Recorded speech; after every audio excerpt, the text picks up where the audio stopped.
네, 안녕하십니까. B2B 전방송 토크 IT 전문가 GPD 고성입니다. 오늘은 구글 클라우드 플랫폼을 이용해가지고 우리가 어떻게 손쉽게 데이터 웨어하우싱, 데이터 레이크 이런 것들을 쉽게 만들 수 있는지, 이렇게 해서 어떻게 요즘 이제 데이터 분석이 되게 중요한 이슈지 않습니까? 이런 것들을 우리가 정말 클라우드 개념처럼 가성비 좋게 쉽게 할 수 있다면 안 할 이유는 없을 것 같은데, 과연 이것을 우리가 어떻게 할 수 있는지 이런 것에 궁금증을 두 분의 전문가 모시겠고요. 첫 번째 게스트로 락플레이스의 권수영 팀장님 모셨습니다. 안녕하세요. 네, 안녕하세요. 반갑습니다. 네네. 자, 팀장님 먼저 구글 클라우드 플랫폼 있지 않습니까? 네. 이게 GCP라고 하는데 요것이 일단 이거를 우리가 구글을 많이 다 써봤을 거예요. 매일매일 쓰지만 네. 구글 클라우드 플랫폼은 모르는 분도 굉장히 많을 것 같거든요. 맞습니다. 이게 국내에 나와 있나? 이게 뭐야? 이런 분도 많을 것 같은데 일단 이거 정체부터 좀 말씀해 주시죠. 뭔지. 네. 일단 구글의 모든 기존에 여러분들이 많이 쓰고 계신 Gmail이라든지 아니면 G Suite 같은 스프레드시트 같은 서비스 같은 경우가 다 구글에서는 내부적으로는 다 클라우드 기반으로 운영을 하고 있었습니다. 네네. 이거를 이제 IT 비즈니스 시장에 접목을 시켜서 자기들이 진행하고 있던 이런 클라우드 시스템들을 비즈니스 상품화 시켜서 이제 출시한 거가 이제 구글 클라우드 플랫폼이라는 게 되고 있고요. 네네. 이름에서도 나타나듯이 이제 구글은 클라우드의 제일 큰 컨셉으로 이제 플랫폼을 기반으로 한 네네. 서비스를 많이 제공을 하고 있습니다. 네. 그래서 이제 앞에 보시는 장표 같이 기존에 이제 많이들 알고 가시는 이제 다른 클라우드 상품도 많지만 구글만의 특징을 말씀을 좀 드리자면 일단은 뭐 이아스 레벨로 말씀을 드리면 많이들 이제 버추얼 머신 영역으로 알고 계시죠. 네. 특장점은 일반적으로 이제 내가 퍼블릭에 있는 클라우드 쓴다 그러면 버추얼 머신의 타입을 지정해서 쓰시죠. 예를 들면 뭐 4코어에 16기가에 그렇죠. 몇 기가바이트에 디스크를 붙인다든 이런 식인데 구글은 재밌는 게 이런 이아스에 제공하는 버추얼 머신에 대해서 커스텀 이제 타입이라고 하는 내가 원하는 CPU와 내가 원하는 메모리를 직접 지정을 해서 쓸 수 있는 그러니까 인프라스트럭처를 제공한다든지 네. 아니면 앞에서 말씀드린 것과 같이 이제 플랫폼에 대해서 구글에서 많은 서비스를 제공하고 있는데 최근에도 이제 IT 뉴스나 아니면 글로벌 뉴스에서도 많이 나오고 있지만 구글의 가장 강점으로 내세우는 부분이 원래 검색 회사로 출발하다 보니까 수많은 데이터를 처리하는 데 강점이 있습니다. 그래서 데이터는 엄청 또 많이 갖고 있을 거 아니에요? 또. 그렇죠. 그러니까 자기들의 보유한 모든 그런 검색 데이터 그리고 자기들의 그 수억 명이 쓰고 있는 이 메일링 데이터 처리를 위해서 그 관리용 프로그램을 자체로 갖고 있었고요. 네. 그걸 위한 많은 논문과 기술을 발표를 했는데 그 중에 대표적인 것들이 이제 구글이 이걸 시장을 선도를 하고 있죠. 그래서 오늘 소개해드릴 이제 빅쿼리 같은 대용량 데이터 처리를 위한 되게 네. 어떻게 보면 이걸 사스라고 표현을 하는데 네. 서비스를 제공함으로써 고객들이 기존에 수많은 고민과 예산을 가지고 검토를 거쳐서 힘들게 진행했던 프로젝트를 되게 압축시켜서 단순화시키는 작업도 지원을 하고 있고요. 빅쿼리입니까? 예, 이름이? 맞습니다. 네, 네, 네. 그리고 그런 빅데이터를 이루기 위한 풀 라이프 사이클을 구글에서는 전부 다 제공하고 있습니다. 그러니까 실제 원천 데이터의 수집 단계부터 비주얼라이제이션까지 모든 거기에 대한 풀스택을 지원을 하고 있고요. 사실 이거는 사실 구글이 네. 뭐 팔려고 그런 것보다 시장에서 자기네들이 이걸 많이 하니까 여기서도 태동된 걸 거 아니에요, 그죠? 맞습니다. 여기서 이제 오늘 들으시는 분들도 아시는 분들이 계실지 모르겠지만 원래 빅데이터 하면 많이들 알고 계신 게 하둡을 알고 계시거든요. 네. 그 하둡의 원천이 된 웹 리듀스 기술이 있는데 그것도 이제 구글에서 최초로 이제 논문화시키고 기술을 발표함으로써 만들어진 기술이거든요. 네네. 그러니까 구글은 예전부터도 자기들이 그런 기술을 써왔고 관리를 해왔고 지금은 더 발전된 형태로 지금 쓰고 있기 때문에 그것들을 이쁘게 비즈니스에서 지금 출시해서 사용자들한테 제공을 하고 있습니다. 네. 그리고 이제 또 눈만 뜨면 이제 머신러닝에서 이제 예전에 몇 년 전에 알파고부터 해가지고 많은 이제 그 AI라든지 머신러닝 얘기가 나오고 있는데 이 분야도 지금 구글이 텐서프로를 바탕으로 한 많은 리딩을 하고 있지 않습니까? 네. 그러다 보니까 예전에는 이제 사용자들이 구글이라고 하면은 그냥 메일, 검색 뭐 이렇게 많이 생각했다면 이제는 구글이 비즈니스를 접목시켜서 사용자들이 자기들이 이때까지 해왔던 이런 서비스들을 직접 체험할 수 있고 실제로 자기들의 비즈니스에 접목시켜가지고 발전시킬 수 있도록 제공함으로써 많은 혜택을 제공하고 있다고 보시면 되겠습니다. 네. 사실 여기 저도 그렇고 시청자들도 그렇고 구글 클라우드의 기술력에 대해서 의문을 갖고 있는 분들은 아무도 없을 거예요. 네. 그다음에 구글 클라우드의 뭐 빅데이터 분석력이라든지 그 노하우 또 머신러닝 이런 것에 대해서는 이미 우리가 많이 하고 있으니까 다 알고 있는데 문제는 이제 우리는 이제 개인 사용자가 아니라 네. 우리는 다 여기 있는 분들은 다 B2B 엔터프라이즈 기업에 있는 분들이지 않습니까? 네. 또 엔터프라이즈 유니크한 게 있잖아요. 네. 그래서 과연 이제 궁금한 것들이 그래, 그건 다 기술이 다 좋은데 우리가 기업에서 저거를 우리가 쓴다면 저거 쉽게 쓸 수 있을까? 네, 그런 게 그렇게 궁금할 거예요. 쉽게 쓸 수 있고 저거 어떻게 우리 기업마다 좀 약간의 그 요구사항이 다를 텐데 그런 것들은 어떻게 잘 맞춰 줄 수 있을까? 구글이. 네? 네. 구글한테 연락하기도 쉽지도 않을 것 같은데 전화도 안 받을 것 같은데. 네. 거기서 이제 락프레스가 무슨 역할을 할 것 같은데. 그죠? 네. 네네. 자, 그런 얘기도 이따 좀 잘 해주시면 좋을 것 같고요. 알겠습니다. 네. 자, 그리고 일단은 여기 GCP 글로벌 네트워크 있는데 구글의 지금 뭐 글로벌 네트워크는 되게 빵빵할 것 같은데. 예. 그렇죠. 이제 구글이 전 세계를 대상으로 한 이제 메일부터 출발해서 수많은 서비스를 제공하기 위해서 자체적으로 자기들 간의 데이터 센터를 해저 광 케이블을 통해서 전 세계를 그러니까 하나의 지구를 네. 하나의 네트워크로 연결을 자체적으로 해놨습니다. 그러다 보니까 다른 클라우드 프로바이더랑 가장 큰 차이점이 어떻게 보면 네트워크에 있는데요. 극단적으로 얘기를 하자면 북미에 있는 데이터 센터와 네. 그 도쿄에 있는 그 데이터 센터, 다른 말로는 리전이라고 하죠. 리전 간을 우리가 기업에서 인트라넷이라고 하는 내부망처럼 셋업해서 쓰실 수도 있어요. 그만큼의 속도도 제공을 하고 있고요. 근데 그렇게 할 수 있는 이유가 그 앞에 보시는 장표의 하단에 있는 것처럼 네. 구글에서는 네트워크 고객, 이제 구글 클라우드를 쓰는 고객한테 프리미엄적인 이제 네트워크 서비스도 제공하고 있고 일반적인 형태의 스탠다드도 제공하고 있는데 이 프리미엄 형태의 서비스를 이용하기 위해서는 고객분들이 하나만 해주시면 됩니다. 이거 구글에서 제공하고 있는 글로벌 로드 밸런서라는 서비스만 하나만 내가 쓰겠다라고 신청만 하시면 네. 내가 만약에 우리 회사가 하고자 하는 비즈니스 모델이 글로벌이 다 내 고객이야 라고 하신다면 별다른 큰 고민 없이 그냥 구글 네트워크 쓰시면 돼요. 네. 구글은 제공을 하고 있거든요. 그게 어떻게 보면 앞서 드렸던 얘기도 중요하지만 글로벌 서비스를 검토하시는 고객분들 입장에서는 지금 말씀드리는 구글의 글로벌 네트워크만이 이게 유일하게 지금 제공을 하고 있거든요. 네네. 이거를 바탕으로 검토하시는 것도 되게 좋을 것 같습니다. 자, 근데 뭐 다른 네. 뭐 아마존이라든지 네. 마이크로소프트도 네. 다들 이제 이렇게 글로벌 네트워크를 다 구축하고 네. 제공한다고 하고 있거든요. 그렇죠. 그거하고 구글의 글로벌 네트워크는 뭐가 다른 겁니까?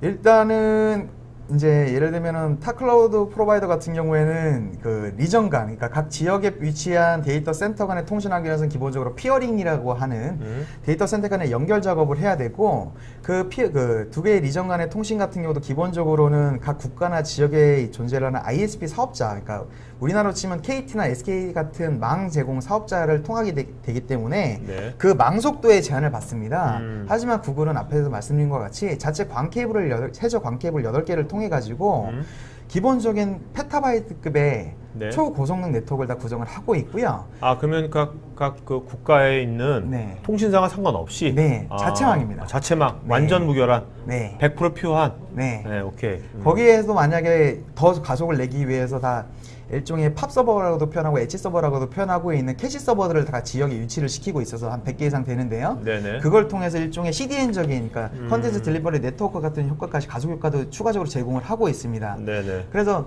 심플한 예를 들어드리면 간단한 예로서는 예를 들면 타 클라우드 프로바이더에서 내가 예를 들면 CDN을 검토해서 글로벌 서비스를 검토하는 이런 IT적인 기술 검토를 해야 된다면 구글에서는 그냥 내가 글로벌 로드 밸런서만 써보고 거기서 웬만하면 커버가 다 되거든요.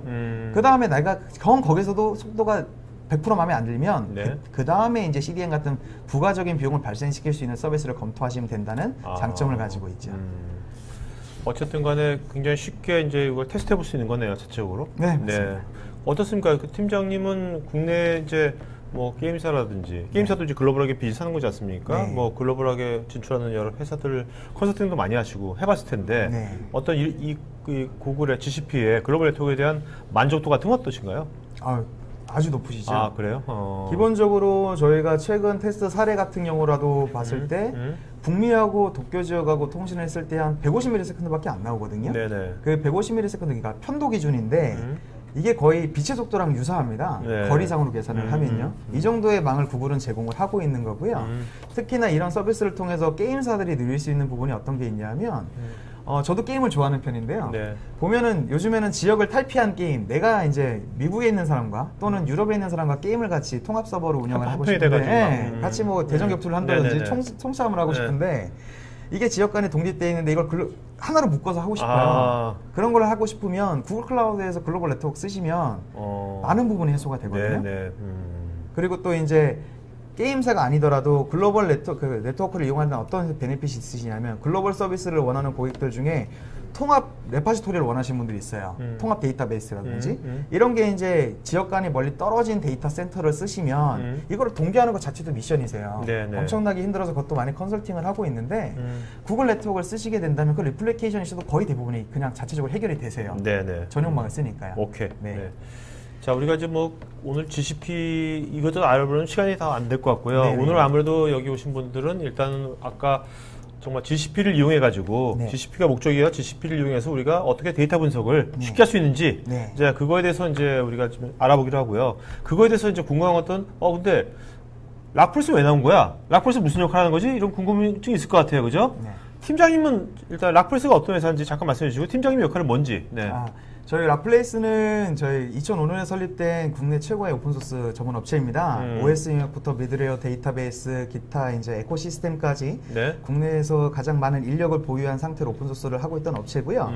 클라우드 사업이라는 부분은 재밌는 게 저희가 항상 이제 필드에서 외치는 게 클라우드를 클라우드답게 이용하세요라고 말씀을 드리고 있는데 네. 그걸 하기 위한 가장 큰 전제 조건이 뭐냐면 클라우드에서 구축되는 모든 서비스가 오픈 소스화가 돼 있지 않다면 클라우드에서 제공하고 있는 수많은 그 가치들을 많은 것들을 포기할 수 있거든요. 네. 예를 들면은 그 클라우드 하면 익히를 생각하시는 게 오토 스케일링이라든지 이러면 네. 이제 라이센스 이슈라든지 기타 여러 가지 재반되는 것들이 발생할 수 있었기 때문에 오픈소스 기술들을 많이 검토를 하시고 네. 저희 회사에서는 거기에 대한 풀스택을 다 기술 서포트를 하고 있습니다. 그리고 이제 제가 담당하고 있는 부분은 저는 이제 클라우드 컨설팅 팀의 팀장으로서 지금 재직을 하고 있고요. 네. 고객사에서 이제 클라우드에 대한 니즈. 근데 클라우드가 범위가 워낙 넓습니다. 넓어가지고 내가 원하는 게 형태만 클라우드만 원하시는 고객도 많으세요. 네. 예를 들면 오늘 얘기 드릴 빅데이터 같은 경우도 요즘에 다 빅데이터, 머신러닝 얘기를 하면서 근데 우리는 남들 한다니까 우리도 하고 싶은데 우리가 가진 자원으로 뭘 할 수 있지 이런 게 궁금하실 수 있지 않습니까? 네네. 저희가 그걸 가지고 어떤 그 요구사항을 좀 더 저희가 분석을 해드리는 거죠. 정확하게 당신들의 기업을 위해서 어떻게 빅데이터라든지 신기술을 도입을 하시는 게 좋고 그걸 어떤 클라우드를 쓰셔서 어떤 아키텍처를 통해서 구성을 했을 때 당신이 어떤 베네핏을 가질 수 있습니다 하는 전체적인 영역에 대한 컨설팅 및 기술 지원을 다 수행하는 업체라고 보시면 되겠습니다. 그러니까 클라우드에 대한 어떤 기술 테크니컬한 네. 컨설팅뿐만 아니라 네. 그 데이터 분석하려면 데이터를 도대체 어떤 데이터를 네. 왜 분석해야 되지 이런 것부터 일단 우리가 알아야 될 거지 않습니까? 맞습니다. 그런 컨설팅 하시는 겁니까? 예, 맞습니다. 어쨌든 간에 지금 막 좀 전에 팀장님 말씀하신 거는 우리가 이런 앞으로 이런 클라우드, 특히 퍼블릭 클라우드를 많이 이용하게 되면 네. 필연적으로 오픈 소스를 잘 사용할 수밖에 없다는 명제가 그것이 거의 필수 조건이 되는 겁니까, 그러면요? 그것이? 그렇죠. 일단은 제일 중요한 게 종속을 피하는 게 어떻게 보면 큰 이슈거든요. 종속이 걸리는 순간 클라우드를 쓰는 베네핏의 절반 이상은 포기를 하신다고 보시면 됩니다. 네. 그렇기 때문에 오픈소스 기술로 기반으로 간다는 것 자체가 고객들이 느끼기에 가장 큰 밸류가 될 수가 있고요. 오늘 이따가 이제 소개해드릴 이제 데이터 웨어하우스를 구축하는 거에 통해서도 저희가 샘플로 일부 오픈소스 기술들을 접목을 했지만 네. 이거는 고객사의 상황이라든지 필요한 기술 영역에 따라서 다 변경하실 수 있는 거거든요. 그 변경할 수 있는 이유가 오픈소스를 기반하고 있기 때문이라고 보시면 됩니다. 네. 자, 그 구글 클라우드 플랫폼 서비스를 락플레스는 언제부터 지금 제공하신 겁니까? 국내에서 비즈니스 하신 지는? 지금 한 4년 차 됐고요. 4년? 네. 네, 국내 구글 클라우드 팀 거의 런칭과 동시에 저희 같이 비즈니스를 했다고 보시면 네, 됩니다. 거의 파운더네요, 어떻게 보면. 코파운더. 네? 그렇죠. 자, 그래서 지금 매달 이거 교육도 하시는 거죠, 지금요? 네, 저희가 지금 이제 국내 유일한 공식 교육 파트너로서 매월 1회 정도의 그 유상 교육을 진행을 하고 있고요. 네네. 비정기적으로 저희가 구글 클라우드 코리아 팀과 같이 비정기적인 이제 무료 교육도 이벤트성으로 저희가 진행을 하고 있습니다. 네. 그렇다면 이제 국내에 지금까지 굉장히 많은 회사들의 이 구글 클라우드 플랫폼 구축하는 걸 많이 프로젝트를 많이 하셨겠네요. 그렇죠. 네. 근데 해보시니까 어떤 회사들이 그래도 이제 구글 GCP, 구글 클라우드 플랫폼을 수용하는데 네. 좀 더 빨리빨리 움직이시던가요? 실제로 이제 물리 서버 기반에서 이아스로 넘어가시는 고객들보다는 구글에서 제공하고 있는 이제 신기술 분야에 대한 이제 플랫폼 또는 사스 형태의 서비스를 네. 찾으시는 분들이 많은데 대표적인 예가 이제 게임사에서 그 게임 로그 분석, 대용량 로그 분석이라든지 아니면 스타트업 그리고 광고 분석 같은 회사들이 특히 스타트업 같은 경우는 신기술로 많이 이제 새로운 아이디어 상품을 기획해서 이제 판매를 하지 않습니까? 그렇죠. 그걸 위해서는 신기술이 어떻게 보면 구글이 제일 빠르다 보니까 또 이게 구글이 서비스가 재밌는 게 각 서비스 간 독립성이 되게 강해요. 네네. 그래서 레고처럼 내가 이게 조합만 하게 되면 이게 내 마음대로 이렇게 어느 정도 최소한의 개발자만 가지고도 최소한의 오퍼레이터만 가지고도 운영을 할 수 있다는 장점이 있거든요. 그리고 스타트업들 같은 경우에는 이런 기술 도전에 대한 두려움이 없지 않습니까? 네네. 그래서 오히려 그쪽이 많으시고 광고 쪽 같은 경우에는 워낙에 이런 마케팅용 분석 데이터가 많으신데 일반적인 기존의 온프렘 형태의 빅데이터 분석이라든지 아니면 기존 다른 클라우드 프로바이더가 제공했던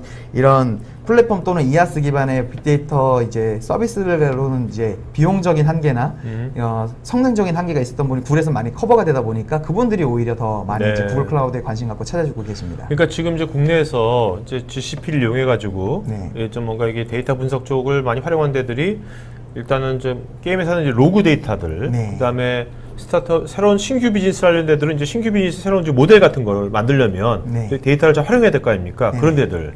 또 지금 말씀하신 이제 마케팅 쪽 네. 이런 쪽이 이런 분야들이네요. 말씀 들어보니까. 그렇죠. 그러니까 뭔가 신기술이고 무거운 걸 돌려야 되는데 원래 이런 분야를 IT화 시킨다는 게 큰 도전이거든요. 네네. 예산 편성을 위한 기획 자체가 어려워요. 그렇죠. 일단 안 해봤으니까 얼마만큼의 서버가 필요할지 솔루션이 필요할지 가늠도 못했는데 네. 구글에서는 이걸 서비스 형태로 제공해서 쓴 만큼만 내세요 컨셉이다 보니까 뭐든지 일단 내가 시도를 해보고 테스트해보고 잘 되면 그냥 런칭하면 되거든요.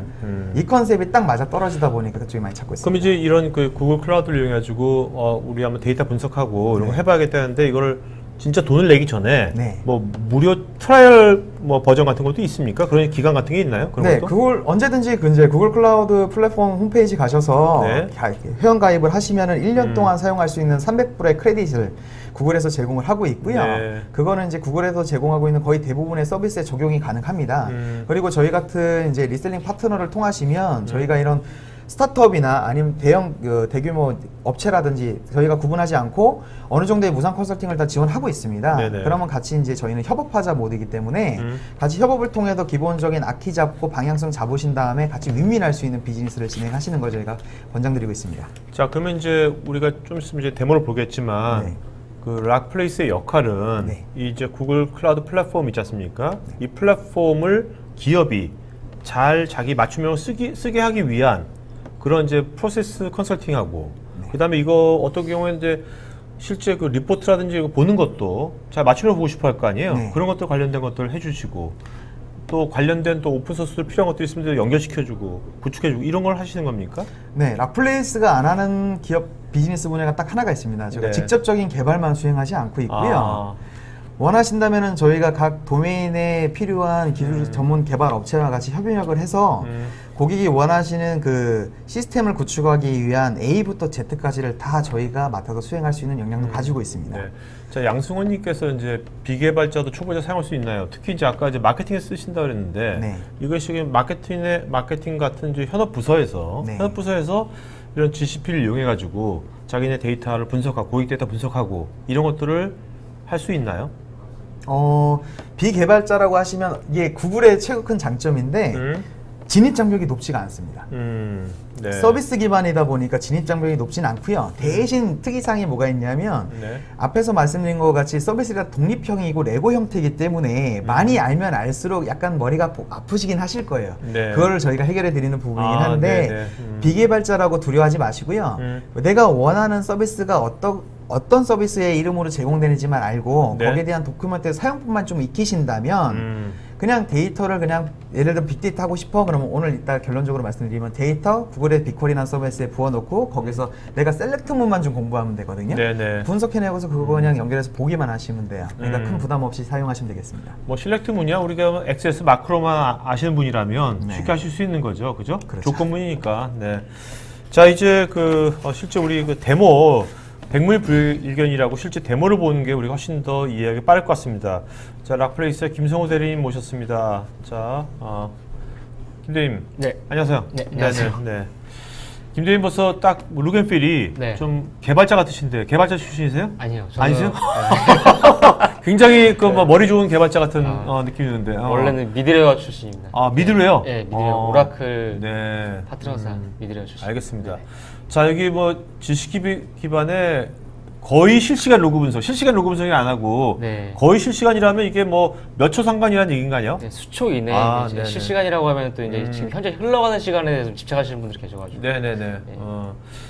자, 여기서 일단 로그 관리와 분석이라는데 네. 이제 데모가 이제 이거 얘기할 텐데 네. 우리가 로그를 하면 굉장히 많은 데서 로그가 나오지 않습니까? 네. 어떤 로그를 우리가 분석하는 걸 할 겁니까? 데모에서는? 지금 그 데모에서 할 거는 네. 그 웹서버, 네. 그 실제 리퀘스트가 들어오면 제일 앞단에 있는 웹서버에 그 사용자가 들어왔던 액세스 로그를 이용해서 지금 데모를 진행할 예정입니다. 네. 네. 진짜 그런 것을 우리가 많은 그 웹 서비스라는 회사들은 매번 하는 거지 않습니까? 네. 그죠? 우리 웹 서비스에 어떤 사람들이 들어와서 무엇을 했는지를 항상 그렇죠. 알아야 되는 거니까. 네, 그렇죠. 그동안 그런 것들을 우리가 APN 같은 것도 많이 APN 같은 걸로 네. 많이 분석했지 않습니까? 네. 근데 그런 거 없이 네. 이제 클라우드 서비스로도 분석할 수 있다는 얘기네요. 아, 쉽게. 그렇죠. 예. 근데 여기서 약간 네네. 이렇게 APM을 대체한다기보다는 오늘 네네. 한 가지 빅데이터 예를 네네. 오케이 네. 알겠습니다. 네. 네. 어. 대신 사용하는 건 아니에요. 네네네.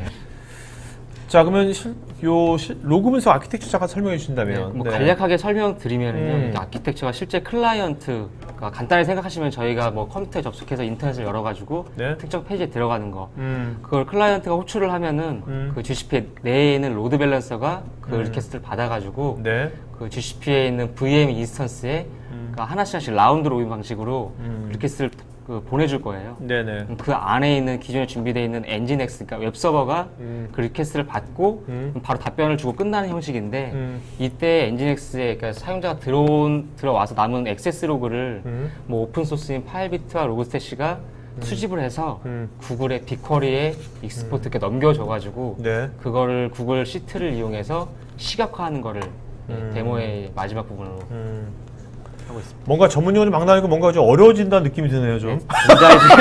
굉장히 이제 쉽게 그 그래요? 뒷부분에 이제 플로우가 있는데 네, 더 오케이. 네, 플로우. 네, 네네. 플로우에 좀 더 간단하게 알겠습니다. 말씀드리면 네네네. 그 일반 사용자가 네. 그 인터넷을 땅 쳤다. 오케이. 예, 그럼 네. 구글로 이제 가는 거죠. 네. 구글에 가서 네. 너무 이제 두들기시면 네, 두들기지 네, 마시고요. 그죠, 네. 네네. 가서 쉽게 하려다 보니까 예. 네네네네.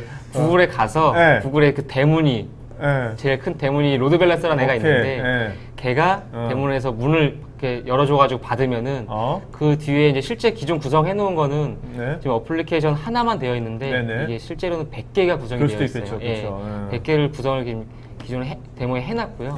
그 엔진X에서 이제 그 받고 뭐 간단하게 뭐 나 들어왔다 네네. 처리를 해준 거에 대해서 그 들어온 자국이 이제 액세스 로그가 남을 건데 네네. 그 액세스 로그를 오픈 소스인 파일비트가 가져와서 그 로그 스태시로 보내주고 네. 이 로그 스태시에서 이제 가져온 액세스 로그를 필터링 해가지고 그러니까 액세스 로그가 들어오게 되면은 한 번 들어온 거에 대해서 일렬로 그러니까 한 줄로 쭉 들어오게 되었거든요. 거기에 네네. 뭐 쉽게 생각하면 서울시, 뭐 어느 구, 무슨 동 그런 식으로 들어오는 거를 뭐 로그 스태시에서 뭐 시가 어디냐, 뭐 서울시다, 뭐 네네. 구가 어디냐, 뭐 네. 막 그런 식으로 해서 그러니까 예, 저거네요. 필터링, 예. 그러니까 우리가 그 파일비트, 네. 파일비트로 온 것은 그냥 그 데이터 스트리밍으로 짜올 거 아니에요? 네, 그냥 그렇죠. 그 노에스큐엘처럼 그죠? 네. 짜온 거를 얘 로그 스태시가 하는 역할이 네. 이걸 우리가 나중에 조건문 같은 걸 쓰려면 네. 우리가 그 테이블 형태로 조건해야 될 거 아닙니까? 네. 그런 형태로 데이터를 변형시켜 주는 거네요. 네, 그죠? 맞습니다. 네. 그래서 그 필터링 한 거를 아웃풋, 그러니까 그 구글의 빅쿼리로 넘겨주고 네. 이 빅쿼리에 이제 담겨진 데이터를 그 시각화하기 위해서 구글 시트로 보내주는. 네, 그러니까 오늘 그 데모도 이런 플로우 나가는 데모가 네, 이 되겠네요. 플로우 그대로 네네. 진행되게 네. 예정입니다.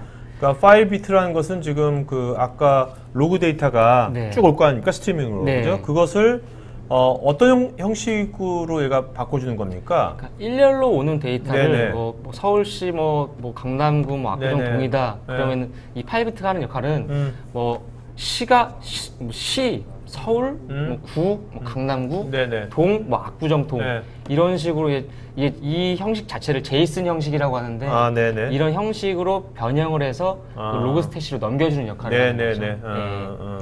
그리고 로그스태시는 그걸 받으면은 그거를 이제 필터링을 해서 그 들어온 거를 뭐 메시지가 들어온 거에 대해서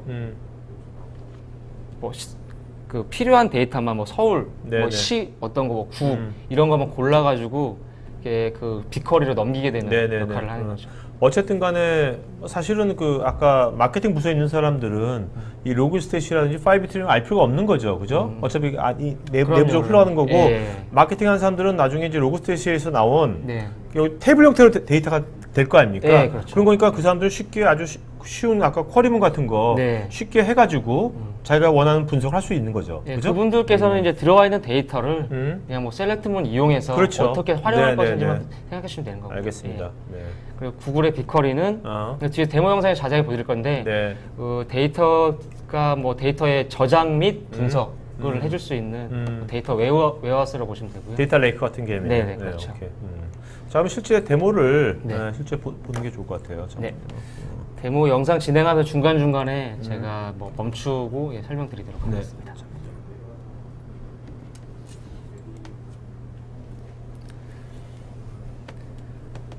우선 처음 시작할 때 이 지금 보시는 이 화면이 그 구글 GCP에서 제공해주는 콘솔 화면이고요. 그 GCP를 이용한다는 건 이 콘솔에서 모든 작업을 이제 웹 UI로 네네. 간단하게 진행하실 수 있는 거죠. 그래서 이렇게 보시는 것처럼 그만큼 이 진입 장벽이 낮다는 게 UI를 제공해주기 때문에 그런 부분인 거고요. 우선 보시면은 이 진행을 하기 위해서 제일 처음에 나는 빅쿼리를 사용을 할 것이다. 그 부분을 좀 수행하기 위해서 구글의 빅쿼리 API라는 부분이 있는데 이게 활성화가 되어 있어야지 이제 내가 지금부터 이걸 쓸 거다라고 할 수 있는 거거든요. 그래서 그거를 좀 활성화하기 위해서 지금 빅쿼리 API 항목에 들어가서 활성화를 하는 거고요. 지금 이 데모 영상 기존에 이미 활성화를 했기 네네네. 때문에 이니벨 되어 있는 거고 안 되어 있으면은 들어가서 해주시면 됩니다. 그리고 지금 앞에 미리 설명드렸던 그 아키텍처 플로우에서 그 각 VM 인스턴스를 기존에 지금 미리 생성을 해놓은 거고요. 지금 보시면은 지금 굉장히 잠깐 뭐 말씀드리자면은 이제 많이 있어서 이걸 일일이 다 직접 구성을 해야 되나 싶긴 하지만 그 원본이 되는 하나의 데이터만 하나의 그 VM 인스턴스만 만들면은 이렇게 100개까지 막 확장하고 늘릴 수 있는 거는 전부 다 이제 콘솔상에서 간단하게 제공을 해주고 있습니다. 네.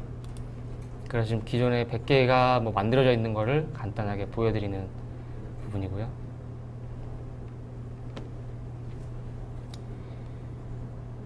그리고 빅쿼리를 사용하기 위해서 내가 사용을 하겠다 해서 이제 API를 이제 활성화를 했고 그 테이블의 집합이라고 볼 수 있는 데이터 셋을 미리 하나를 만들어야 되거든요. 네. 지금 그래서 데이터 셋을 만드는 과정이 좀 진행이 되는 거고 이렇게까지만 하면은 구글의 빅쿼리를 사용하겠다라고 하는 부분이 전부 다 이제 완료가 된 겁니다.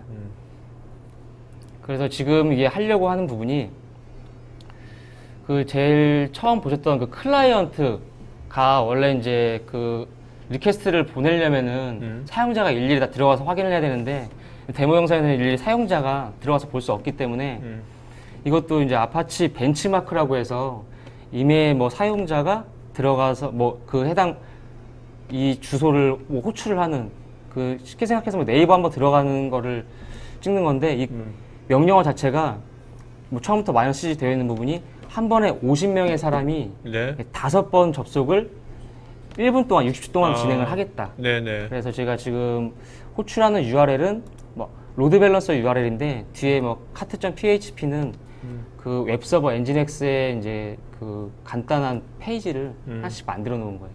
카트.php 그리고 뭐 서치 그리고 오더 뭐 그 쇼핑몰 같은 사이트를 보면은 간단하게 예를 들 수 있는 페이지로 네네. 일단 이렇게 실제 사용자가 그 호출을 하는 것처럼 네이버에 뭐 들어가 보는 것처럼 지금 호출을 한 상태인 거고요. 그리고 그 호출이 정상적으로 되고 있는지 그 확인이 필요할 거잖아요. 네. 그 부분에 대해서는 그 해당 VM이 있었어요. 그러니까 이걸 받고 있는 그 컴퓨터에 들어가서 한번 직접 확인을 해보려고 들어가는 건데, 이 서버에 그 기존에 뭐 서버를 사용하고 계시는 부분이 있으시다면은 뭐 엑스쉘이라든지 뿌띠 같은 뭐 그거를 사용하실 텐데, 구글 GCP 콘솔 상에서는 바로 이제 그 접속을 할 수 있게 SSH 접속도 지금 다 제공을 해주고 있습니다. 지금 이게 서버에 직접 들어온 상태인 거고요. 뭐 테일 간단한 명령어를 이용해서 그 웹서버 엔진X의 액세스 로그를 지금 확인하고 있는 거고요. 그러니까 아파치 벤치마크에서 지금 리퀘스트를 보내고 있는 게 지금 실시간으로 들어오고 있는 걸 확인을 한 겁니다. 네. 그래서 그 60초 동안 리퀘스트를 보낸다고 했는데, 지금 이제 60초가 다 지나가지고 리퀘스트가 전부 다 들어간 거에 대해서 지금 확인이 되는 거예요. 지금 이렇게 되면은 그 실제 그 아키텍처 상에서 뭐 파일 비트나 로그 스태시를 통해서 그 로그들이 전부 다 구글 빅쿼리에 들어가 있을 거고요. 지금 아까 전에 없던 그 로그 스태시 테이블이 생성된 거를 지금 확인하실 수가 있습니다. 네. 그래서 보시면은 그 간단한 쿼리문, 제가 전직 개발자가 아니라서 네네네. 아주 간단하게 셀러트문으로 봐서 지금 뭐 해당 테이블에 실제 뭐 데이터가 쌓여 있는지 확인을 하는 거고요. 지금 바로 쌓이는 걸 좀 확인할 수가 있죠. 네. 그리고 지금 보고 계시는 이 항목 자체들은 그 로그 스탯이 아까 앞서 말씀드렸던 그 필터링 부분에서 제가 보내고 싶은 데이터, 제가 유의미하다고 생각하는 데이터를 거기에 설정을 해가지고 다 이렇게 항목이 보여지게 되는 겁니다. 그래서 뭐 간단하게 말씀드리자면은 뭐 VM의 뭐 호스트 그리고 리스판스가 뭐 200이 정상적으로 처리가 됐다는 건데, 200으로 정상적으로 처리된 코드, 그리고 지금 엑스트라 필드라고 해서 이게 타임 테이큰 실제 리퀘스트가 들어가가지고 처리가 되기까지 걸린 시간이 이렇게 표시가 되는 거고요.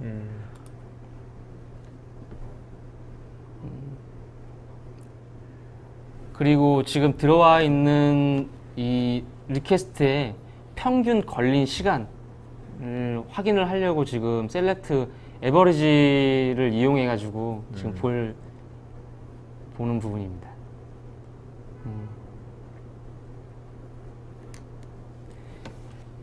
그 평균을 보려고 했는데 이게 SQL 구문이 간단하게 다 이제 나와 있더라고요. 네네. 네, 그래서 그 아파치 벤치마크를 이용해서 리퀘스트를 보냈던 세 가지 URL이 search.php, 그리고 cat.php, 그리고 order.php인데, 이 세 항목이 처리가 되기까지 평균 걸렸던 시간이 얼마나 걸렸는지 지금 쿼리를 수행하는 거고요. 네.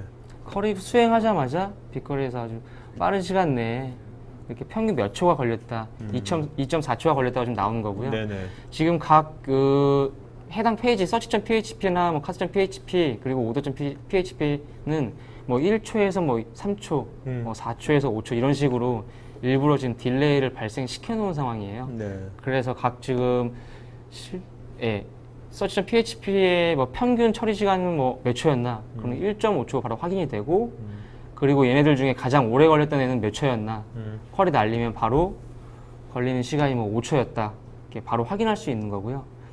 이거를 이제 하나하나 order.php 그리고 cat.php에서 뭐 평균 뭐 가장 오래 걸렸던 시간, 뭐 실제 리퀘스트 일반 뭐 네이버를 들어가는데 10초가 뭐 걸렸다는 거는 뭐 문제가 있다라고 봐야 되는 거겠죠. 네네. 예. 그래서 뭐 이렇게 뭐 가장 오래 걸린 시간이 몇 초였나, 뭐 평균 몇 초였나 이런 걸 확인할 수 있는, 바로 쿼리로 날려가지고 바로 확인할 수 있다는 게 가장 큰 장점인 거고요. 네. 근데 지금까지 이렇게 쭉 보면 이것을 좀 네. 이렇게 어떤 뭐 콘솔 형태로 이렇게 뭐 이렇게 계속 뭔가 이게 이렇게 뭐 우리가 요새 많이 하는 UX 형태로 네. 좀 쉽게 네. 위자드 형태가 아니라 그 어떤 콘솔 형태로 쓰는 것 같은데. 네. 그러면 일반 현업 사용자에 쓰기는 좀 쉽지 않을 것 같은데. 근데 네. 오히려 이런 네. 부분에 있어서 네. 내가 뭐 시스템도 잘 모른다, 네네. 뭐 어떻게 하는 건지 다 모르지만 네. 간단한 쿼리를 날릴 수 있다라고 하시는 분들은 오히려 더 손쉽게 다가가지고 이 셀렉트 쿼리문 네, 이용해서 네, 네. 기존에 쌓여있던 데이터를 뭐 조회하고 분석할 수 네네. 있는데 좀 유용한 부분이 있는 거죠. 그리고 전체 들어왔던 리퀘스트에 대해서 뭐 이제 정렬로 타임스탬프, 그러니까 들어온 시간으로 정렬을 해가지고 지금 네. 전체 리퀘스트를 확인을 하는 거고요. 전체 건은 이제 2,700건이 들어왔다라고 지금 바로 확인할 수 있죠. 네. 이런 식으로. 그래서 이 데모의 가장 마지막 부분인 이렇게 들어온 데이터를 실제 우리가 이렇게 보는 것보다 시각화해서 간단하게 보는 게 더 편한 거잖아요. 그래서 얼마나 더 빠르고 쉽게 지금 시각할 수 있는지. 네. 구글 빅쿼리에서 지금 그 구글 시트를 이용해서 바로 지금 클릭 한 번으로 지금 제공을 해주는 기능이거든요. 네네. 이 데이터, 뭐 구글 시트로 바로 데이터를 보내서 네. 볼 수도 있지만 얘네를 어떻게 또 비주얼라이징 예, 시키고. 그렇게 볼 수 있는지. 네. 들어온 그 리퀘스트가 들어온 시간이랑 네. 뭐 걸렸던 시간을 뭐 선택해서 그래프만 그리면은 이제 클릭 몇 번으로 네네. 바로 볼 수 있는 거고 네. 기존 뭐 APM, 그러니까 어플리케이션 뭐 성능에 대해서 확인할 수 있는 툴처럼 뭐 XV 형식으로 이렇게 바로 보실 수가 있으시죠. 이거는 구글 스프레드시트에 있는 기능이 아니면 여기 있는 기능이에요? 지금 이 비주얼라이제이션 하는 거는? 이건 지금 구글 구글 시트에 있는 기능이에요. 시트에 있는 예, 간단하게 바로 보실 수 있고 뭐 이렇게 간단하게 또 빠르게 좀 편하게 네네. 사용할 수 있다라는 데모 영상이었습니다. 네네. 팀장님 뭐 여기 첨언한다면 뭐 첨언하시고 뭐 없습니까? 네. 네, 이거 지금 데모 진행되는 사이에 좋은 질문들이 많이 올라와서 네네네. 같이 이거를 첨언할 때 좀 포함을 시켜줘야 될 것 같은데요. 네네네. 이제 아마 최초에 나왔던 질문의 좀 유사건인데 이제 비개발자분들이 많이 이걸 보시면 걱정을 하실 거예요. 그렇죠. UI가 있는 네. 것처럼 설명을 했지만 그렇죠. 콘솔 화면 위주로 네. 데모들도 보이고 네네. 하다 보니까요. 네. 실제로 이제 비개발자가 가능한 이유가 뭐냐면 비개발자분들이 데이터 분석을 할 때 아예 앞 단계까지는 비개발자 솔직히 힘드세요. 왜냐하면 시스템을 이해해서 원천 데이터를 빅쿼리에 넣는 것까지 작업은 하셔야 되거든요. 네네. 이거는 일부 개발자보다는 엔지니어의 도움을 받으셔야 돼요. 시스템을 이해해서 빅쿼리에다가 집어넣을 수 있는 엔지니어가 필요하신 거고 실제적으로 비개발자가 이게 구글에서만 가능한 이유는 뭐냐면 그냥 제일 중요한 거는 셀렉트문만 공부를 하시더라도 그 셀렉트문을 통해서 내가 원하는 데이터 자체를 정제를 해서 언제든지 편하게 시각화해서 볼 수 있는 점을 할 수 있다는 거죠. 기존에 구글에 이런 빅쿼리 같은 서비스가 없다고 한다면 사용자들은 되게 많은 각각의 솔루션을 별도로 공부를 다 하셨어야 돼요. 네. 그리고 요즘에 이런 솔루션 대표적인 게 이제 R 같은 게 있을 수 있죠. R이라든지 요즘에 이제 많이들 이제 로고 분석기로 각광받고 있는 ELK 스택 같은 게 있을 수도 있는데 빅쿼리 같은 경우는 컨셉적으로는 그냥 비개발자 입장에서는 쿼리만 알려주시면 내가 언제든지 저장된 데이터 내 마음대로 분석해서 사용할 수 있다는 컨셉으로 이해해 주시면 감사하겠고요. 그러니까 저거잖아요. 그 빅쿼리라는 것이 어떤 하나의 단일한 그 통에다가 데이터를 다 네. 쏟아 넣은 거잖아요. 쏟아 맞습니다. 넣은 거니까 아까 뭐 이것이 뭐 도시, 지역, 뭐 인명수 뭐 여러 가지가 항목들은 이미 다 알고 있는 거니까 사용자도 네. 항목들에 따른 어떤 그런 조건문을 네. 커리하면 되는 거죠. 그렇죠? 그렇죠. 네, 그럼 결과물로 나온 것을 아까 구글 스프레드시트, 결국 엑셀이죠. 엑셀 포맷 같은 걸로 봐서 그걸 여러 가지 시각화 툴을 이용해서 보면 되는 거고. 그리고 여기 질문하신 분들 중에 이제 딱 기존에 쓰고 있는 뭐 태블러와 같은 시각화 도구와 연계도 물어보신 분이 있는데 네. 이게 빅쿼리가 워낙 글로벌하게 되게 뜨거운 제품이에요. 핫한 네. 제품이다 보니까 웬만한 상용 솔루션하고 다 연계가 됩니다.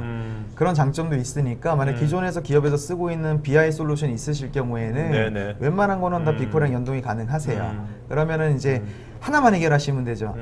원천 데이터를 빅쿼리에 넣는 과정까지 이것만 도움 받으시면 돼요. 그러니까 지금 회사에서 좀 뭐 로그 데이터건 뭔가 네. 회사에서 산재해 있는 네. 여러 데이터들을 하나의 단일 데이터 레이크 안에 그렇죠. 빅쿼리 안에 집어넣는 거. 네. 그거는 이제 락플레이스가 좀 많이 그런 인력이 없다면 그 락플레이스에 도와주시는 거죠. 당연하죠. 거기까지 네네 도와주시는 거고 그 다음부터는 이제 조건을 써가지고 쿼리해가지고 보면 되는 거고. 맞습니다. 그래서 저희가 그 과정이 앞단이 좀 포함되어 있다 보니까 약간 네. 콘솔 화면에 이런 게 좀 나타나서 네네네. 알겠습니다. 뭔가 되게 어려워 보일 수도 있는데 그거에 대한 좀 오케이. 좀 약간 이해가 되네요.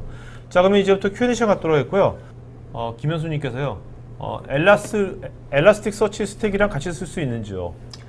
그러니까 ELK 스택을 말씀하신 건데요. 저희도 여기 보시면 약간의 겹치는 부분이 있습니다. 그러니까 풀스택을 같이 쓰는 게 아니에요. 네. 그러니까 어떻게 보면 빅쿼리의 역할은 앞에 로브 수십부 자체만 제외한 나머지 뒷부분을 다 만든 거거든요. 네네. 저장소의 역할부터 분석기까지 그리고 시각화는 빅쿼리 자체로만 이용하셔도 되겠지만 기타 솔루션으로도 붙여서 쓰실 수가 있으신 건데 네.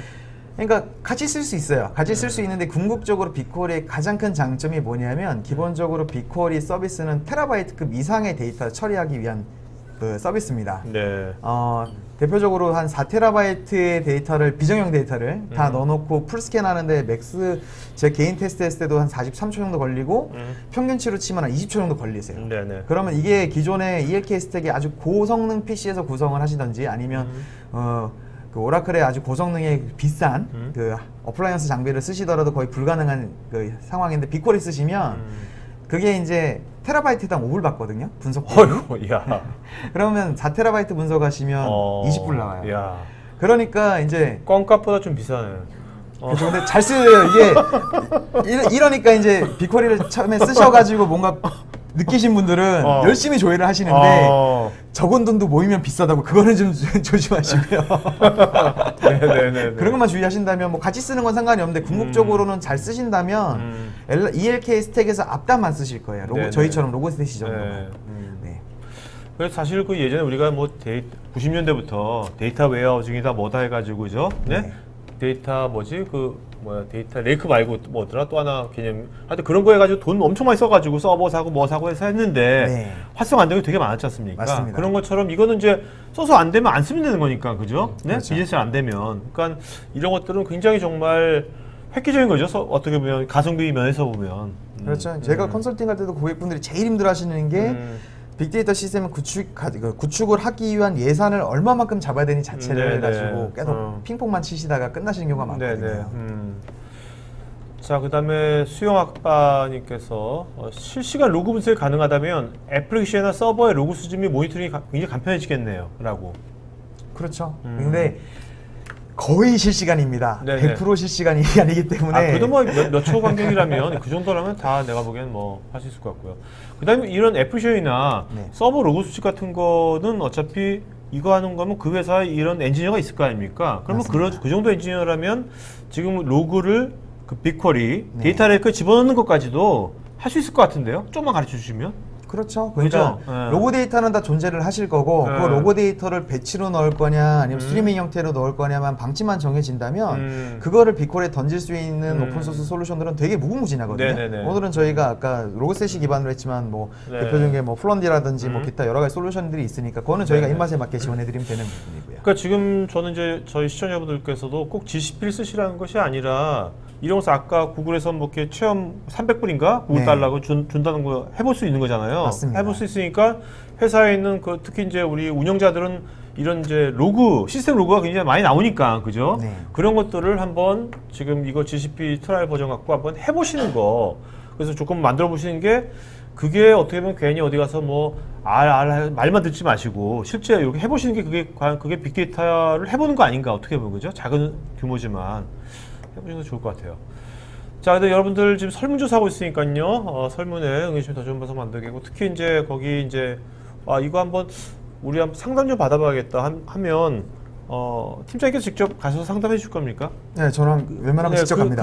가시는 게 중요한 게, 왜냐면 이분들이 지금 방송으로 팀장 얼굴만 쭉 봤는데, 상담 신청했는데 다른 사람이 온 거야. 이상한 사람이. 그러면 굉장히 낯설거든요. 네? 웬만하면 팀장님 가주세요. 알겠죠? 알겠습니다. 뭐 100명 신청할 것도 아니고, 그러니까 여러분들 좀 오늘 이제 방송에서 워낙 팀장님께서 그런 콘서트 많이 하셨으니까 이런 것에 좀 관심이 있으신 분은 편하게 영업은 아니니까 좀 전문가니까 전문가랑 같이 만나는 것도 좋을 것 같아요. 자, 그다음에 양승원님께서요, GCP에 빅데이터와 3D 모델 같은 데이터를 결합한 케이스가 있을까요? 되게 어려우면서 좋은 질문을 하셨네요. 저거를 시도하시는 업체들이 있으시고요. 네. 실제로 오픈을 하지는 않으십니다. 왜냐하면 저거를 어떻게 했는지를 아키텍처 오픈하는 순간 그 본인들의 그게 노하우가 좀 오픈되는 거라 지금 디테일한 얘기는 못 드리겠지만 실제로 지금 말씀하신 부분을 처리할 수 있는 유일한 클라우드 서비스를 제공하는 데가 구글밖에 없거든요. 네. 다른 클라우드 사업자의 제품을 쓰게 되면 저거를 처리하기 위해서는 부수비가 좀 많이 들어서 케이스가 있다고 말씀을 드리고 싶고요. 디테일한 건 말씀 못 드리는 알겠습니다. 이현주님께서는 그럼 락플레이스는 아까 개발만 빼고 다 하신다고 하셨는데 그러면 주로 컨설팅 비용으로 운영되는 회사인지요? 지금 직원이 지금 뭐 거의 100여 분 되지 않나요? 거의? 저희 한 130명 정도 네, 되죠. 네. 엔지니어 한 90명 되고. 엔지니어가 90명. 굉장히 그러면 주로 이제 어떤 기술력을 기반으로 한 그죠? 네. 사업을 하시는 회사인 거죠. 네. 네네. 저희가 뭐 컨설팅 비용 무조건 받지는 않고요. 네. 저희도 이제 웬만하면 같이 상생하자 방침이기 때문에 같이 상생할 수 있다면 어느 정도는 저희가 당연히 지원을 해드리고 저희가 진짜 많은 공수가 된다든지 진짜 비용이 필요한 부분에 대해서는 네. 정중하게 부탁드리고 같이 이제 진행을 하시는 거죠. 네, 알겠습니다. 자, 그다음에 김홍준님께서요. 베트남 소재 몇 개 지점과 데이터를 송수신하는 것을 가정해서 GCP 이용하는 방법을 좀 설명해 주신다면. 저런 케이스가 작년 말에 좀 있었어요. 있었는데 실질적으로 가장 큰 이슈가 되는 부분은 아무리 구글의 전용망을 쓴다 그러더라도 엔드 유저와 구글 쪽하고의 ISP 사업자가 제공하는 통신 쪽 이슈가 있거든요. 그거는 구글에서도 어떻게 할 수 없는 부분이라 일단은 방문 상담 남겨주시면 찾아뵙고 설명드리도록 하겠습니다. 알겠습니다. 아무래도 요즘 이제 많은 삼성 포함해서 많은 기업들이 베트남 많이 가니까 그죠? 네. 공장들 많이 가니까 저런 니즈가 많아질 것 같고요. 정동환님께서는 30분 안에 데이터 웨어하우스 구축이 가능하다고 말씀하셨는데 사실 이거 하려면 사전 준비 작업만 해도 최소 일주일이 걸리는데 결국 말씀하시는 것은 모든 사전 작업이 다 갖춰진 상태에서 진행된다는 말씀이신지 궁금합니다. 한 제 기준에서는 50% 맞고 50%가 좀 안 맞는데요. 네네. 그러니까 기존에는 원래는 빅데이터를 구축할 때 가장 큰 시간이 소요되는 부분이 목표 설정하고 어떤 식으로 진짜 우리가 시스템 아키 잡고 갈 건지를 설계하는 단계가 제일 오래 걸립니다. 네네. 근데 이때까지의 빅데이터는 그 자체도 오래 걸렸지만 그걸 운영하기 위한 시스템의 규모하고 운영 방침을 결정해서 실제로 튜닝 작업 들어가는 데에 더 많은 시간이 들어간 게 현실이었어요. 네. 그러니까 예를 들면은 뭐 목표 설정하고 아키텍처 모델링 한 다음에 실제로 구축 들어가서 만들어지기가 6개월이 걸렸으면 그거를 운영 안정화 가는 데까지 플러스 6개월 정도가 더 걸렸거든요. 네네. 그래서 총 한 1년 정도는 항상 빅데이터를 잡으셨어요. 그러다 아무리 보면 또 환경도 바뀌어가고 그죠? 네. 그러다 보니까 갑자기 막 솔루션들이 그 사이에 내가 네네. 도입한 게 버전업이 돼서 다시 뭐 그렇죠. 검토를 한다든지 내부 데이터가 바뀌는 이런 이슈가 있는데 저희가 오늘 말씀드리는 거는 앞단에 대한 얘기보단 뒷단입니다. 뒷단에 구축되는 거를 기존에 6개월 고려됐던 거를 30분으로 단축까지 시킬 수 있다는 거예요. 최대. 네네. 실제적으로 저희가 이제 글로벌 연초에도 수행한 사례가 있는데 거기서 되게 놀라셨던 게 뭐냐면 6개월 이상을 예상했던 프로젝트를 2개월 만에 끝냈어요. 실제로 이제 그 2개월에서도 제일 중요했던 게 뭐냐면 원천 데이터 어떻게 가져갈 건데 타겟팅하는 것과 어떻게 쓸 건데 잡는 게 거의 한 달 이상을 소요를 했고요. 시스템화 하는 데는 거의 한 달 정도도 소요되지 않았습니다. 그러니까 기획하는데 한 달 좀 넘게 걸렸고 실제 실행하는 데는 한 달도 안 걸렸다는 거네요. 그렇죠. 그리고 그 사이에 대해서 고객분들은 그 시스템을 얼마만큼 도입해야 돼라는 부분도 고려 안 하셔도 되는 부분이었고요. 왜냐하면 안 돌려보신 거니까. 그렇죠. 그래서 이제 지금 오늘 거기도 이제 오늘 소개해드렸던 빅쿼리 기반으로 만들었으니까 본인이 이제 이런 클라우드 사업자들은 다 알라트 시스템이 있거든요. 비용에 대해서 최소한의 비용 가지고 알라트만 걸어놓으시고 거기에서 이제 발생하는 비용이 넘어가면 스탑을 거세요. 이러니까 비용 컨트롤도 되시는 거예요. 그 사이에서 만약에 내부적으로 처리하고 있는 빅데이터 로직 바뀌시면 그때그때 바꾸시고요. 이런 식으로 또 활용할 수 있는 장점이 있다 보니까 이런 것도 같이 검토하시면 좋으실 것 같습니다. 자, 스테파노님께서 A사 솔루션을 호주에서 사용하고 있는데요. 리전에 따라 속도의 차이가 발생하고 있는데 담당자들이 인정하지 않고 실제 어떤 것이 문제이고 해결책을 정확하게 이야기해주지 못하더라고요. GCP는 이런 부분이 해소될 수 있는지 궁금합니다. 구글이 항상 자신 있게 얘기하는 건 리전 안의 데이터 통신 속도는 제일 최강으로고 자신을 하고 있기 때문에 리전 안에 있는 통신에 대해서는 크게 문제 삼지 않으셔도 될 것 같고요. 리전 간의 통신 같은 경우도 글로벌 로드 밸런서를 이용하셔가지고 이제 전용만 쓰실 경우에도 아직까지 그거로 이슈가 생긴 적은 없었습니다. 그러니까 저희 리셀러 입장에서요. 저희 고객사 기준이니까 그 점은 좀 이해를 해주시고요. 그러니까 이제 아마 A사 솔루션에서 발생했던 저 지금 말씀하신 이슈 같은 경우는 구글의 그 프리미엄 네트워크만 쓰신다고 하신다면 일부 거의 해결되신 상태로 진행되실 수 있다고 제가 말씀을 드리고 싶고요. 더 정확한 현상에 대해서는 저희가 괜찮으시다면 방문을 한번 드려서 상담을 하는 게 좋을 것 같습니다. 알겠습니다. 손길식님, 한국 리전 구축 계획은 있으신지요? 제가 구글 벤더 직원이 아니다 보니 네, 좋은 소식은 있겠지요. 네. 김철리께서는 구글 클라우드 사용 시 SLA 계약은 어떤 기준으로 하는지요? SLA 계약은 너무 많은 걸 담고 있어가지고요. 각 서비스마다 SLA 정책이 다 틀리거든요. 좀 불편하시겠지만 구글 쪽에 그 구글 클라우드 플랫폼 홈페이지 가시면 각 SLA 조항이 나열이 되어 있습니다. 네네. 아직 국문화는 잘 안 돼 있고요. 원하신다면 저희 쪽에 각 필요한 특정 서비스를 알려주시면 저희 쪽에서 가이드 드릴 수 있으니까요. 거기에 대해서는 별도 문의 좀 부탁드리겠습니다. 자, 차도진님은 미국의 망 중립성이 폐지된다고 그러는데 그렇다면 그것이 구글 클라우드에 대한 데이터를 직간접적인 영향이 있을까요? 리전을 어디 쓰시냐에 따라서 좀 영향도가 있을 것 같고요. 미국 북미 리전을 검토하신다고 하신다면 일부 영향이 있으시겠지만 그게 아니시라면 뭐 크게 문제될 건 아니라고 저는 생각을 하고 있거든요. 네. 아직 그게 확정된 것도 아니고 해서. 네. 김홍준님은 GCP는 VDI도 지원이 되는 건지요? 네. 확인해 보겠습니다. 네. VDI.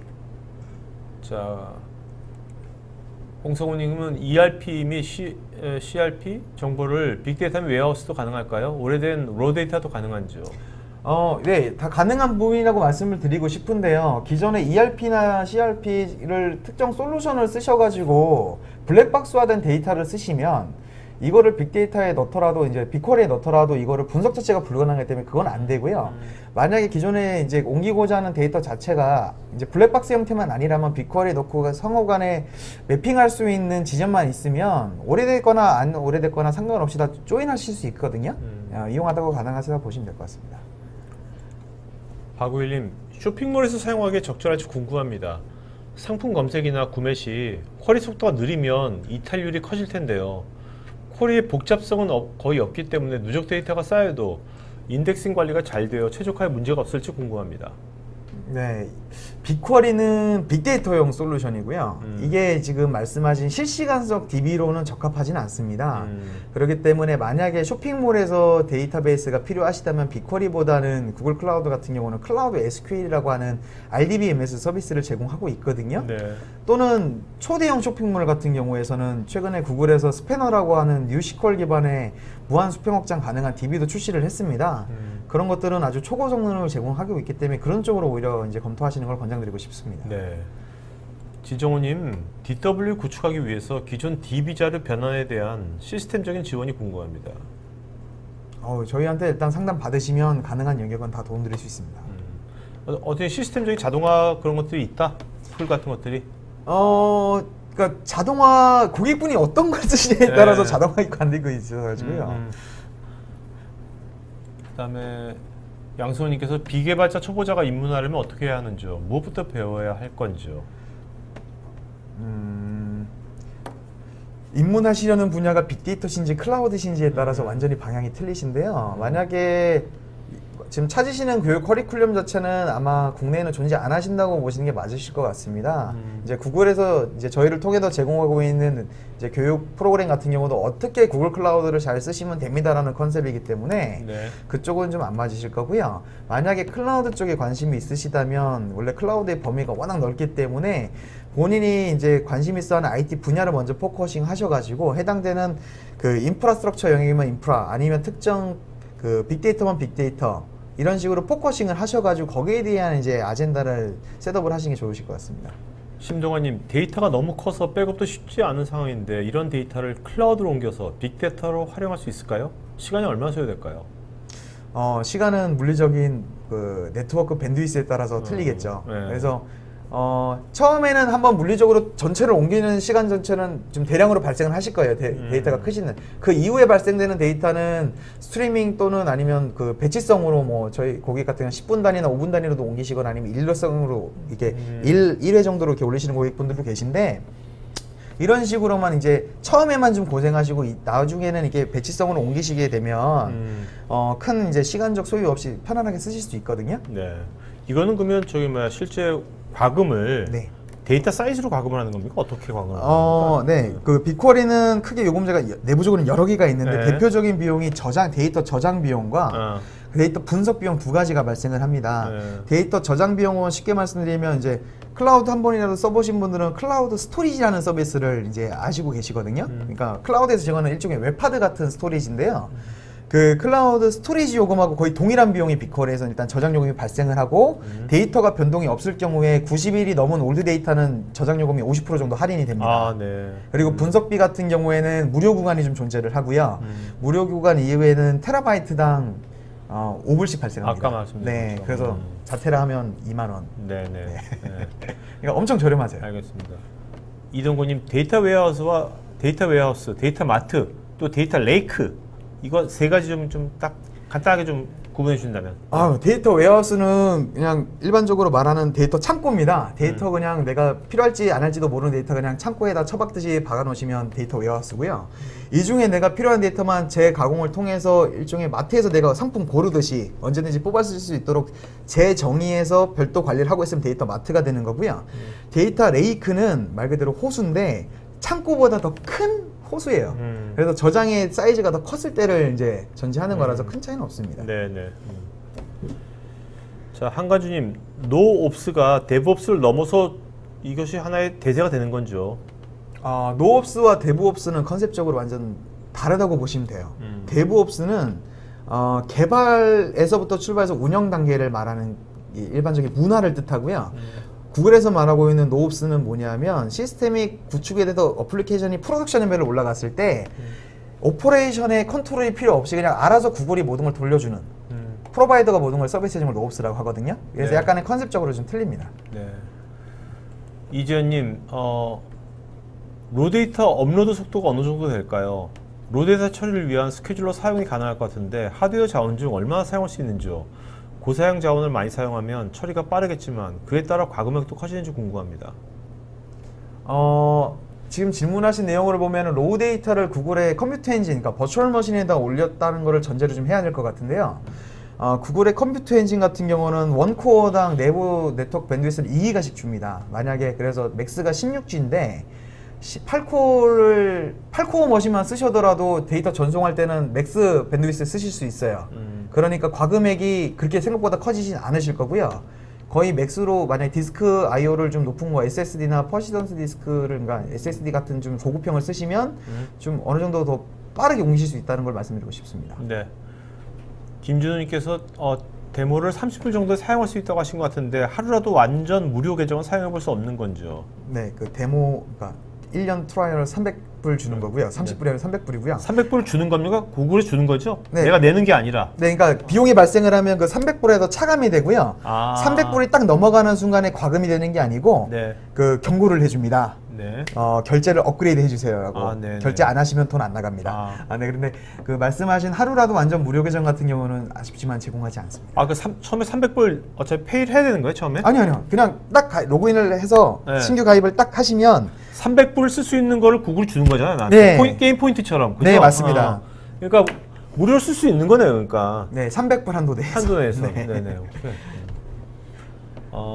차도진님, 빅쿼리에서 생성된 것이 구글 엑셀 포맷인데요. 그것 외에 다양한 포맷을 지원 가능한지요?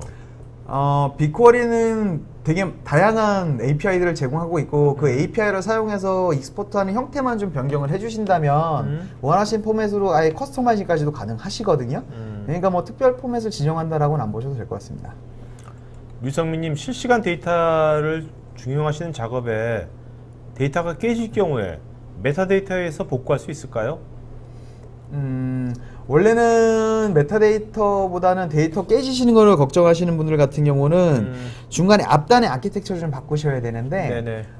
원천 데이터가 이제 데이터 웨어하우스 넘어가기 전에 메시지 큐를 먼저 두셔야 될 거고 그 메시지 큐를 빅쿼리에 직접 넣기 전에 네. 1차적인 저장소 클라우드 스토리지 같은 걸 쓰는 걸 권장을 드립니다. 네. 그래서 실제적으로 그 원천 데이터와 그 다음에 1차적으로 클라우드 스토리지 같은 데 저장된 데이터에 데이터 사이즈라든지 숫자를 체크할 수 있는 로직을 별도로 만드셔야 되고요. 네네. 그 이후의 데이터를 이제 빅쿼리에 넣어가지고 검증해서 사용하시는 것을 권장드리고 있습니다. 한국님께서는요, 빅데이터 구축이라면 수집 단계에서 전용 데이터 외에 센서에서 확보되는 로그 데이터는 수집 서버 쪽에서 API가 있으면 바로 수집 저장되는 형태로 되는 것인지요? 네, 지금 말씀하신 대로 작업하셔도 되고요. 아니면 그 앞단을 빠르게 푸셔고 굳이 수집 서버 오지 않고 로그 데이터 자체를 바로 API 통해서 그냥 넘기셔도 돼요. 근데 이제 그거는 아키를 저희가 앞단을 좀 보긴 해야 되는데 네네. 대표적으로 유명한 그 앞단 기술은 나이파이라든지 아니면 구글에서 요즘에 나온 아파치 빔이나 데이터 플로우 같은 것들 접목하시는 걸 좀 고려하시면 될 것 같습니다.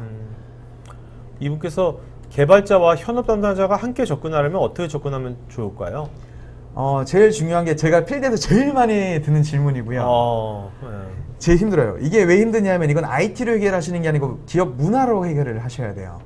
내부에서 없는 문화를 실제로 현업이 원하는 그 역할과 개발자가 할 수 있는 역할이 틀리기 때문에 이게 근데 교집합이 생기셔야 되거든요. 그래야지 상호 이해를 통해 가지고 이게 발전할 수 있는 모델이다 보니까 약간의 내부적인 조직 문화에 대한 카울선링 같은 거를 좀 받으셔야 될 필요성이 있고요. 원하시면 이것도 저희가 상담 가능한 영역이니까 상담 요청해 주시면 감사하겠습니다. 네네.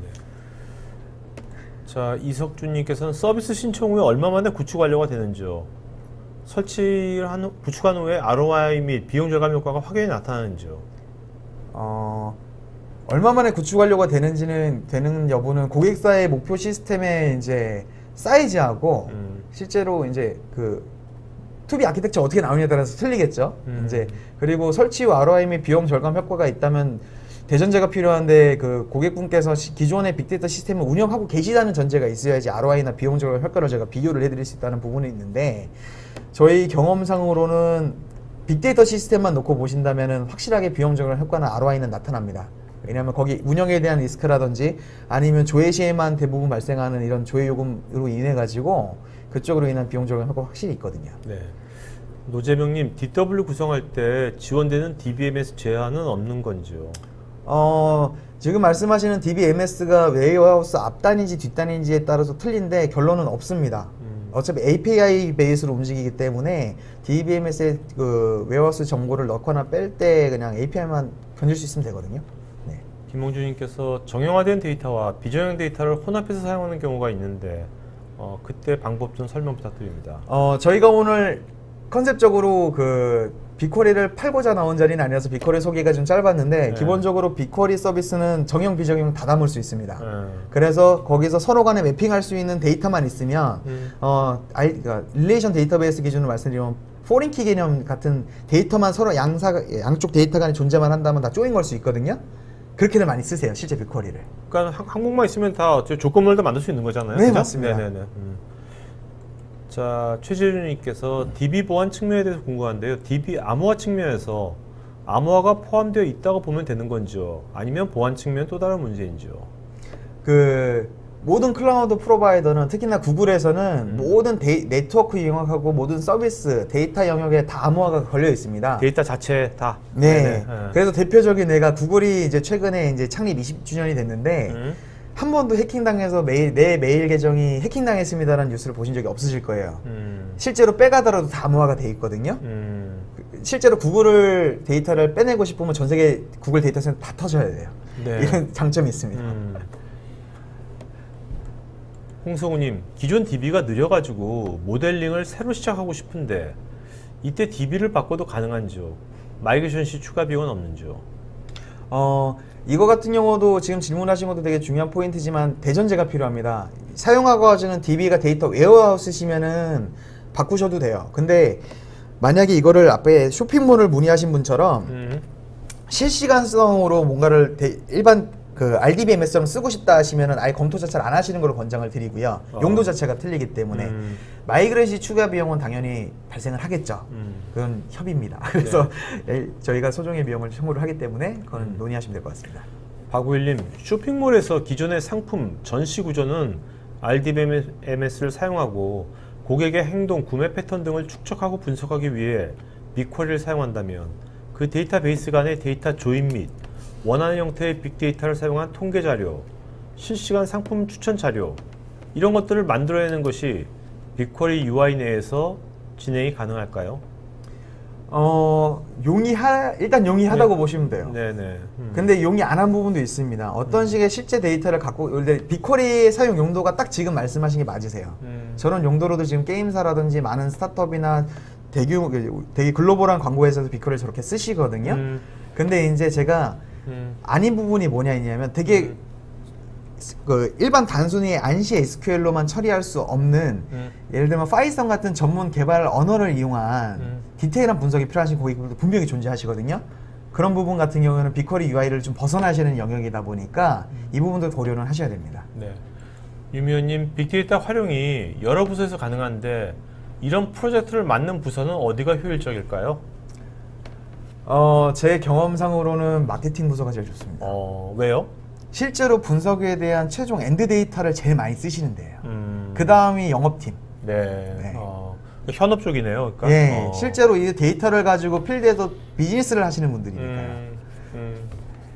IT 이제 처음에만 인보브 돼가지고 아까 데이터 레이크에 부어 넣는 데까지만 해주면 되는 거죠, 그죠? 그렇죠. 근데 그럼 IT도 편해지겠네. 부어 넣어주면 그 다음은 알아서 하니까 이쪽에 현업이, 그죠? 일일이 그때마다 IT 전화 걸어가지고 맨날 회의하고 하는 것이 되게 줄어들 거 아닙니까? 옛날에 그랬잖아요. 그렇죠. 예. 예, 맨날 그 위에서는 현업에서는 CSV 달라고 외치시고 그렇죠, 그렇죠. 밑에서는 CSV 뽑다고 우시고. 네네, 네. 서로 좋은 거네요, 어떻게 보면. 네? 네. 스테파노님께서 그 김대리님께서 고정수 닮으셨다고. 네. 그다음에 지정호님, 기존 오라클 DB 자료를 DW를 변환할 때 프로그램 개발이 어느 경우에 필요한 경우가 있을지 궁금합니다. 그러니까 오라클 DB에 적재된 데이터 자체만 빅쿼리 같은 DW를 옮기신다고 한다면 개발은 최저급 쓰면 돼요. 그러니까 네. 왜냐하면 데이터 자체가 다 존재를 암호화만 안 돼 있으면 뽑아서 그냥 옮기면 되거든요. 네네. 네. 자, 여러분, 그 오늘 Q&A 여기까지 마치고 있고요. 뭐 여러분이 그냥 하지만 그래도 팀장님, 그 좋은 점 하신 세 분 이름을 불러주시겠습니까? 김현수님하고요. 김현수님, 네. 박우일님하고요. 박우일님, 스테파노님. 스테파노님, 네. 네. 자, 김현수, 박우일, 스테파노 이 세 분은요, 저희 스태프 이메일 주소로 본인 이름, 주소, 핸드폰, 이메일 보내시면 저희가 경품 보내드리도록 하겠습니다. 던킨도너스 세트 보내드리도록 하겠습니다. 자, 여러분 마저 설문 마저 진행하시고요. 또 설문에서 아마 오늘 이렇게 방송 들으시고 팀장님이나 저 대리님하고 한번 상담을 해봐야겠다 하시는 분들은 그 상담 신청해 주시면 뭐 영업이 아닌 전문가랑 만나는 거니까 또 이렇게 방송에서 이미 만나셨잖아요. 그러니까 훨씬 더 캐주얼하게 좀 만나실 수 있는 거니까 그런 기회 잘 활용하시면 좋을 것 같고요. 자, 오늘 처음 해보신 방송만 듣다가 오늘 여기 나오셔서 해보신 거 어떠세요? 네. 재밌는데요? 김대리면요? 아주 유익한 시간이었던 것 같습니다. 네네네. 진부한 답변이다. 자, 여러분, 토크IT 아마 다음 주에도 매일 방송이 있으니까 여러분 관심 있는 것들 미리 사전 등록하시면 편하게 리마인더 갈 거고요. 편하게 오늘같이 이렇게 들어오셔가지고 우리가 오프라인으로 보는 건 아니지만 그래도 다양한 분야에 있는 분들께서 서슴없이 이렇게 서로 자기 관점, 의견, 질문, 답변 이렇게 해가지고 사실 뭐 오늘 이분들이 말하시는 게 정답은 아닐 수도 있어요. 우리가 이분들의 관점인 거죠, 경험인 거죠. 어쨌든 그런 것들을 있는 그대로 오픈해가지고 서로 같이 공유한다는 것 자체가 좋은 문화가 아닐까 생각되면서 이런 문화 같이 만들면 좋을 것 같습니다. 자, 이걸로 오늘 방송 마치겠습니다. 고맙습니다. 감사합니다. 네.